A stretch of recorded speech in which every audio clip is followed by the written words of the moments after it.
The International Monetary Fund took on the thorny task of predicting where the global economy is heading. At first glance, nothing seems to have changed since its January forecast of 3.5% growth for the year. But behind the numbers, the IMF economists are seeing huge shifts in regional dynamics. CCTV's Daniel Ryntjes is here to explain. Daniel, what's the latest? Well, Rochelle, 3.5% this year, global growth, 3.8% next year. Well, the IMF says that these numbers may not have changed an awful lot, but behind all of that is a really big shift in the global dynamics, and that's a complicated shift that's taking place right now. The IMF says the dramatic slide in the price of a barrel of oil means much lower growth for the big energy exporters like Saudi Arabia and Brazil.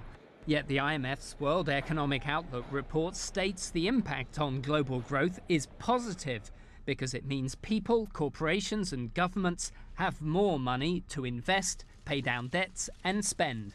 If you look at the big oil importers, the US, the Eurozone, China, India, consumption spending is fairly strong, and it's very plausible that that comes partly from the increase in real income coming from the decrease in the price that people have to pay for oil.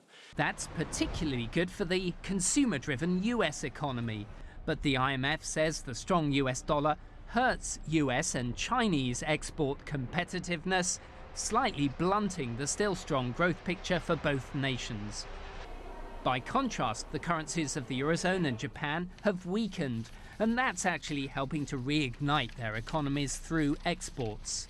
Though for Russia, the weakness of the ruble is not enough to offset the impact of international sanctions and the low oil price, because the IMF says that economy is not diversified enough. We think that the business climate is not good. We think that the price of oil has major adverse effects, so this is why we're forecasting a recession. Overall, the IMF says its category of advanced economies is expected to improve, while the emerging and developing categories are somewhat weaker than previously forecast in January.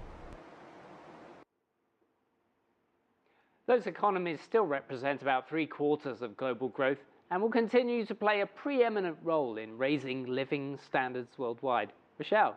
So, Daniel, what's the overall takeaway here? Is this largely a positive or a negative outlook for the global economy? Well, if I sat here and tried to sum it up in a few sound bites, I could not do that. But let's try anyway. First of all, the oil price. It's easy to see the winners and losers there. The oil exporting countries obviously not having as much money overall. But then most countries that import oil are going to benefit: consumers, corporations, and governments. They have more money in their pocket. That's why the IMF thinks it could be a benefit of up to 1% of global growth. But when it comes to currencies, that is a tricky issue, as you know, because in the case of the Eurozone, because the Eurozone's been struggling, for example, the fact that the Euro's gone down so much in value is actually helping them to recover, because they can export with more profit for cheaper and compete much harder against the US dollar, for example.